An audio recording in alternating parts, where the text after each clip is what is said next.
Thank you for your time. My name is Louis Borch. I am an engineer.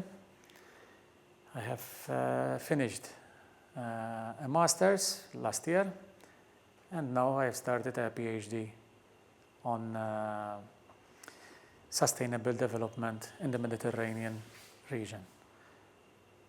And I have started my company after 15 years in industry, in heavy industry, in Freeport Terminal.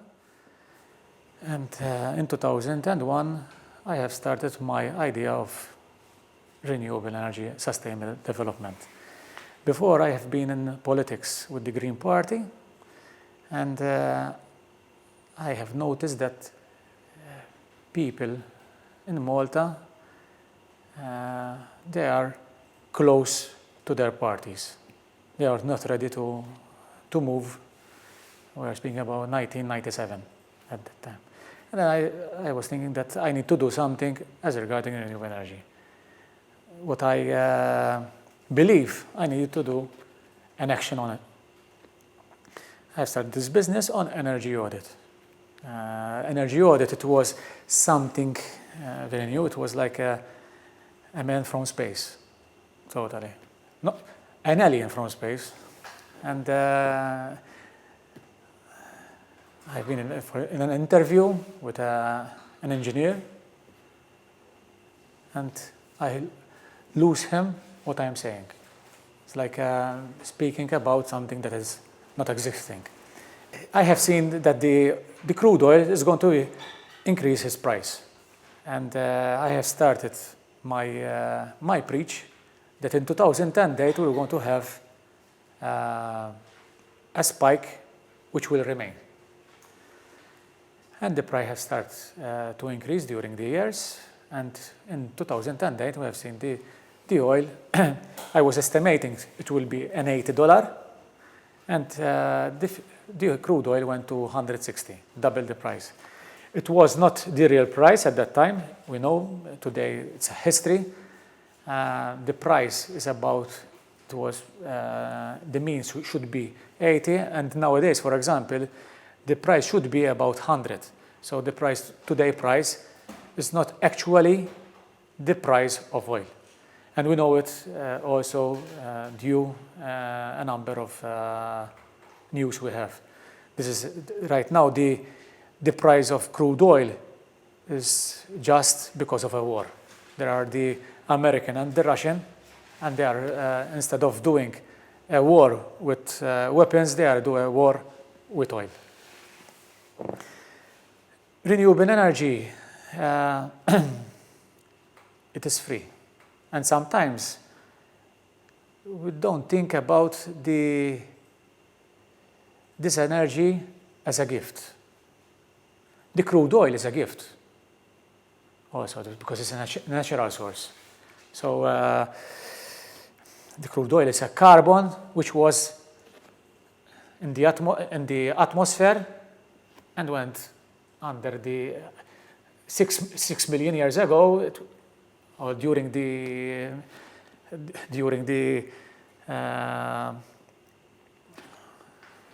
nature of 8 million years, I don't know exactly. This carbon was, and the atmosphere went down there, and today we are putting up again to the atmosphere. It could be that we do the same inferno. And last July, the world was 0.892 degrees over the mean temperature, so the normal temperature. Austria reaches 2.7 degrees of the mean from 1784. So we have seen a peak, a spike of temperature. It could be that this year temperature changes, for example, rain during the summer, etc. It could be that we have going to see it next year, and will affect our greenery, our agriculture. So we're going to have some other problems. So renewable energy, we can produce electricity without using the carbon which was stored from the millions of years ago, when the earth it was like an inferno.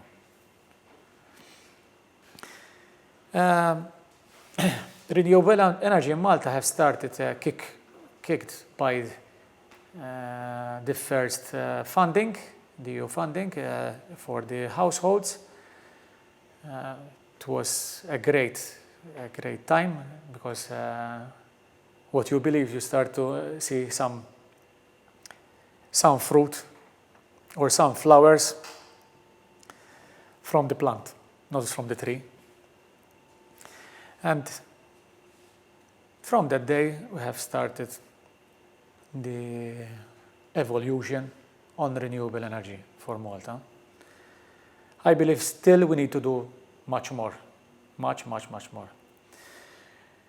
We need to think about energy saving, because my statement is first reduce and then produce. Reduce why? First, why reduce? If you are using 40 units per day, if you can save by implementing a number of products and procedures in your household, you can reduce, that's 40 to 30. When you are doing a new generation of renewable energy, for example, a photovoltaic of 4 kilowatt, you will reach about 20 units per day of RES, green energy. So you will be 50% of your energy. But if you are reducing that 40 to 30, you will reach 75% then, somewhere there, 66%. So it's very important, first reduce and then produce. Then we're going to have another issue. When we're going to have all or most of our households with renewable energy, we're going to affect the grid, the stability of the grid. The stability of the grid will be fluctuated. Why? You have a nice day, you are generating the photovoltaic. We'll say, for example, Malta will have 100 megawatt. 100 megawatt is like half of a power station, of a phase.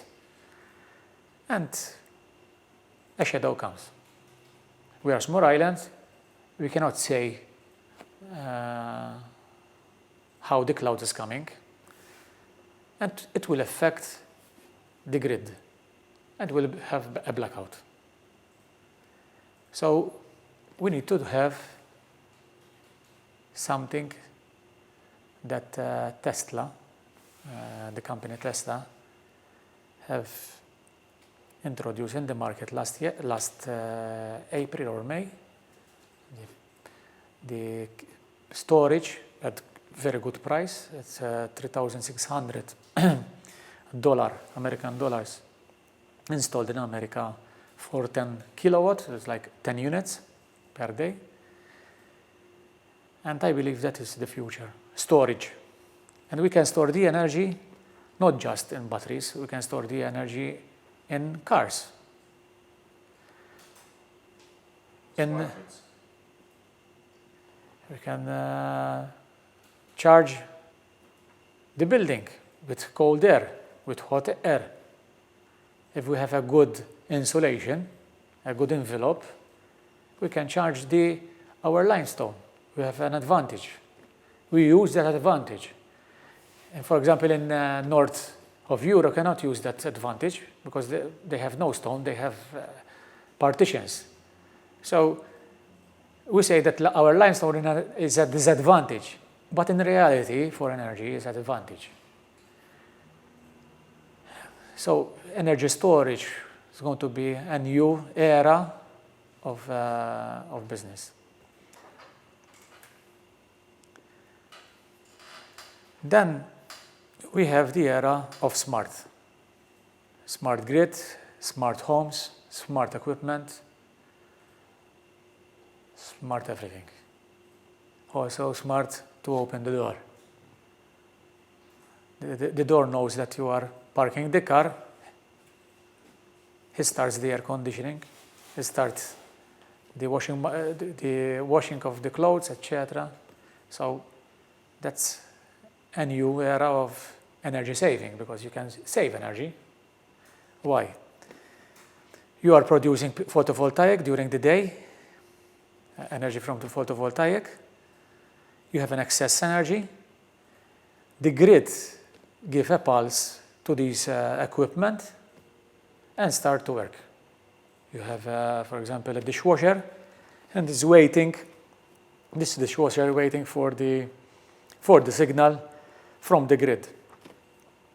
And the grid say, this time of this time, the cost per unit is 50% less, because you have an excess energy. You start the washing machine, and instead of a problem, an excess energy, it comes to energy saving solution. In Malta, I believe that we have been, it would take too long. We are a little bit conservatives. And we need to change also our methodology of the tariffs. We need to start to have the peak of peak tariff. We have the 14 hours of peak, 15 hours, 10 hours of peak time. The problem is politics. The politics are there because of the public, and the public wins. So the issue is education. So if we have more education on renewable energy and energy, how to use energy, we start to understand what are the needs to have, for example, double tariff, the off-peak, on-peak tariff. But today, because people, they cannot understand what are the advantage for the society, for the financial, and for the environment, and they vote against it.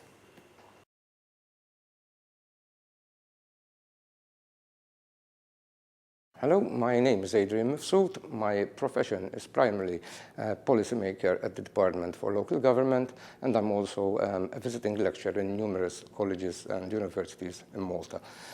My involvement in the Energeia project was in the pilot project themselves, especially those related to capacity building.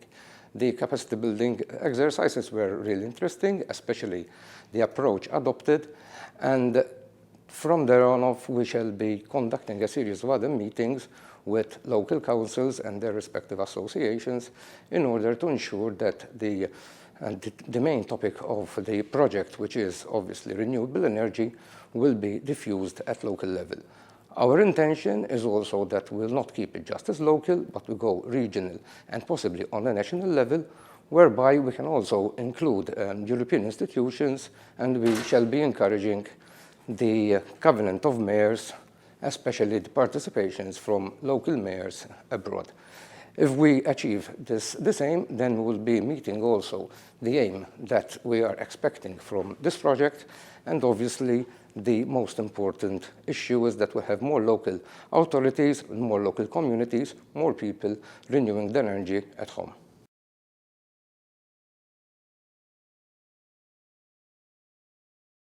My name is Joe Woods. I'm creative director at Creolabs Limited, which is a company that provides consultancy, training, mentoring, and project management in creative thinking, invention, and innovation. We are a startup ourselves. In fact, we are hosted at the Microsoft Innovation Center, and they were very crucial in helping us to work with FTZ on the Energeia project and the Energeia project. Most of the events, in fact, were held at the Microsoft Innovation Center. Our task was to develop the pilots and manage them and take them to fruition. One of the areas that really interested us is that we were involved in, and this really, we were glad to participate in, is in the concept of capacity building. We used a model that was developed by the United Nations Development Programme, which helps, startups and helps policymakers to provide support and encouragement for startups in different aspects of their development. Capacity building is a four-layered approach. There is policy and legislation, institutional development, human resources development, and community dissemination and engagement. When you develop these four sectors together, you will get a complete uplift of the sector. We had various challenges because Malta is a small country, and you do not find a lot of startups who are focused on the renewable energy sector unless they have an international perspective. But however, Malta is at the center of the Mediterranean, and we try and encourage startups so that what they do, they're doing it in the center of a market of 422 million people around the Mediterranean basin. The other areas of services that we provided was in the mentoring and training of staff and developers, especially in internationalization, generating ideas and taking them to market amongst the topics. This was a great opportunity for us, again, to see this capacity building model actually working in a sector which we do not believe was ever used before. So this is unique.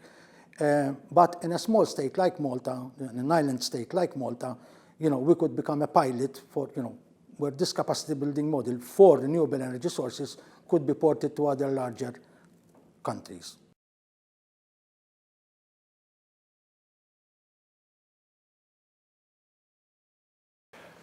My name is Edward Portelli. I'm the Business Development Manager here at the Microsoft Innovation Center in Malta. Here is a center where we support startups, both IT and in any other sector. We are happy to be involved in the Energeia project, as this project helps us to understand the challenges of renewable energy and to make us in a better position to support local startups. We have supported over 80 startups since we've opened more than 2 years ago, and our main focus is to help startups move on to the latest technologies when it comes to cloud, devices, and basically use the Microsoft technologies to the full. Cloud computing helped us to achieve is that a small startup in a remote country like Malta, in an island like Malta, is now able to have a product which is of a grade and a proximity to the bigger markets around the world. This helped startups, local startups, scale up to use this new technology. Energeia helped us a lot to understand the needs of startups in the renewable energy space, and it equipped us with the knowledge to better support these startups in the future.